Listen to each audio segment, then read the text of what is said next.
Gerald Albirght is one of my all-time favorite alto saxophone players, and today, by popular demand, I am going to break down one of his insane signature Altissimo licks. This is what it sounds like.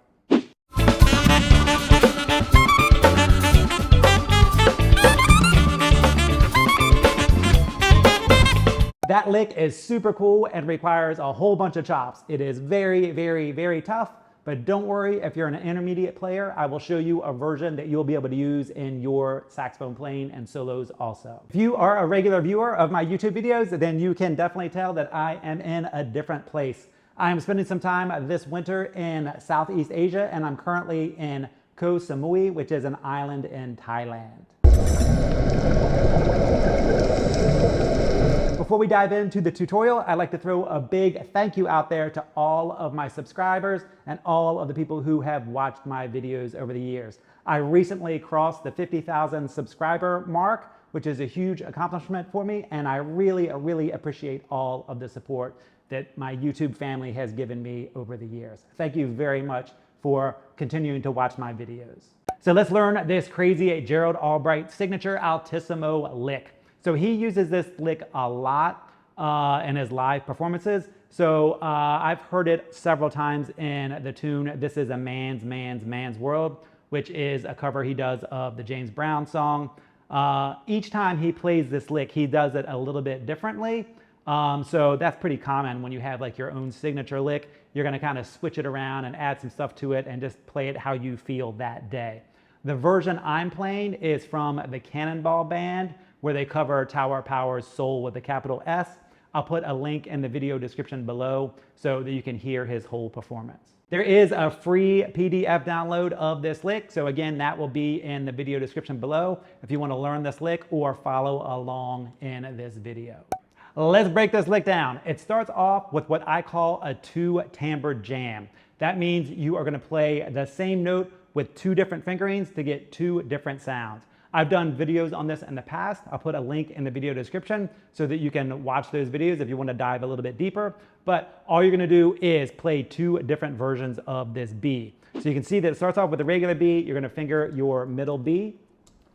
Then you can see that the second B has an X head on it. So it's a B with an X head. Whenever you see a note with an X head, that means you need to play that note with an alternate fingering to give you a different sound. In this case, we're going to use the overtone. So I'm going to finger it with a low B, but I'm going to have the middle B sound, so I have the overtone sound. So that's what's going to give me the two-timbre jam. So this is my regular B and my overtone B. I play them back to back.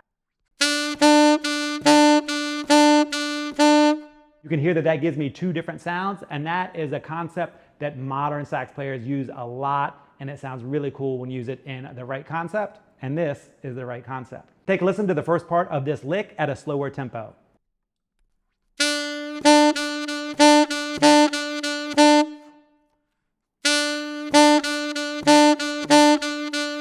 In this lick, there are a whole bunch of middle Bs. There are actually 28 in the four measures. That's a lot of Bs, and they're really tough to keep track of. So the way I did it was by really paying attention to the notes that are fingered the same. So whenever you have two Bs fingered the same, pay really close attention to that, and that's going to help you lock in the correct fingering for each of these Bs. Take a listen one more time. From there, things get really difficult. We do a 2-octave jump into the Altissimo. So when you see 8 VA above notes, that means play them up an octave. Now, if you are an intermediate player and you don't have your Altissimo down yet, you can play this lick in the octave that is written, and it's still going to sound really good. Obviously, if you can play it up in the Altissimo, it's going to sound even better. But if you're an intermediate player, you can absolutely add this lick into your lick library by just playing it in the written octave. In case you're wondering why we write 8 VA above the notes, is because it makes it way easier to read. If I was to write out the Altissimo A sharp, and B, it would have a zillion ledger lines, and it'd be really tough to figure out what notes are which. So if I have the regular notes written with 8 VA, it makes it way easier to read. Now, the way to practice this lick before adding in the altissimo is to do it in the regular octave that it's written, with the high A, the high A sharp, and the high B, not the altissimo notes. That's going to help you get the lick down and get the timing down, because the altissimo makes it a whole lot harder. And when it comes to practicing altissimo, you have a limited amount of time before your lip dies. So start off practicing this lick in the lower octave.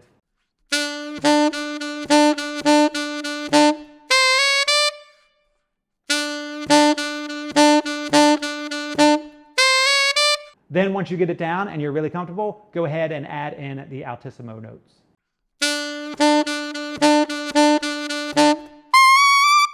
Now, when you're playing those altissimo notes, for me, that B is not a super stable note.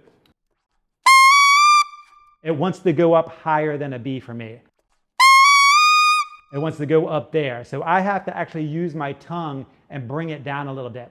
When you're doing altissimo, your tongue position, also known as your voicing, is super important, especially when you're playing a lick like this, where you're jumping right up into the altissimo. You really have to pay close attention to your tongue position. That's almost more important than your fingerings.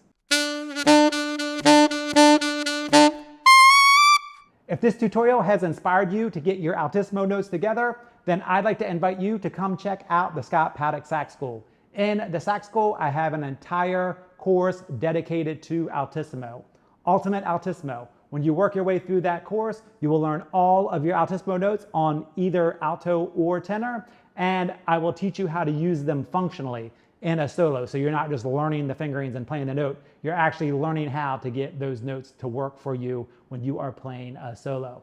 If you're not ready for altissimo, I have beginner courses, I have intermediate courses, I teach you improv. Pretty much anything you want to learn on the saxophone is available inside of the Scott Paddock Sax School. I'll put the link to the Sax School in the video description below. From there, you go into another two-timbre jam that ends with a little bit of a blues scale lick. Now, if you look at those notes in the second measure, you can see that you have a couple with parentheses around them. All those parentheses mean is to ghost the note. When you play a ghost note, that means to not play it full value. In other words, you're going to pull those notes back. Here I'm playing those B's a little bit softer. I played them full value.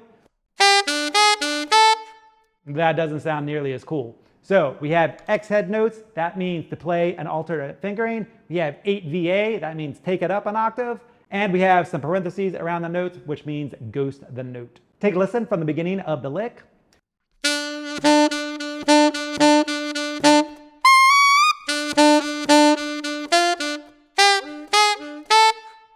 This is where things get really difficult. We go up into the stratosphere with the altissimo, and we have to articulate it because we're going over the break of the horn. And if you don't articulate these notes, they just don't sound right. Gerald Albirght articulates them and they're super clean. So you have to do that in order for it to sound really good, to get up there and to get back down.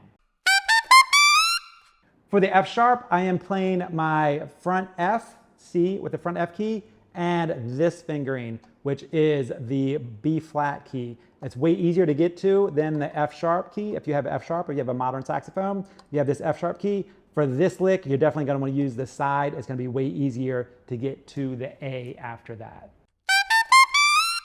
For the high D, you're going to squeeze that out. Again, your tongue just needs to go up to squeeze that high D out, and you want it to have a really crisp ending on it. If you don't have the crisp ending, you're not going to make it back into the two-timbre jam that comes right after it. Take a listen to the first two measures of this lick.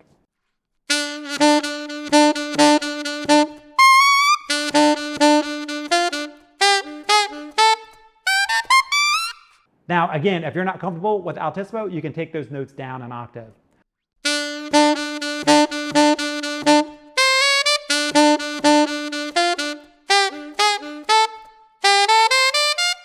And it's still going to sound really good. From there, we go back into another two-timbre jam, and we go right into the same altissimo lick. And then we finish out the lick with the blues scale. You can see at the end you have an X head note on that A also. So for that, you're going to finger an A and then hit these 3 notes on the bottom. 1, 2, 3 in your right hand. That's going to give you the second timbre for that note. Take a listen, starting at measure 4.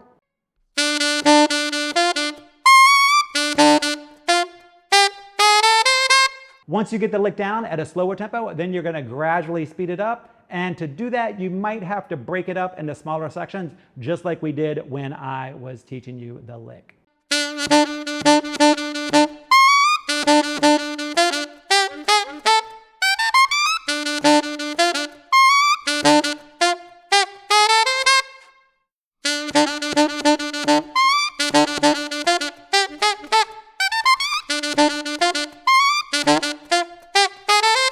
And that is the Gerald Albirght signature Altissimo lick. Leave me a comment below if you'd like me to break down a lick of another saxophone player. Just put their name in the comment below. Thanks for taking the time to check out this video. If you'd like to dive deeper into my saxophone world, come check me out at the Scott Paddock Sax School.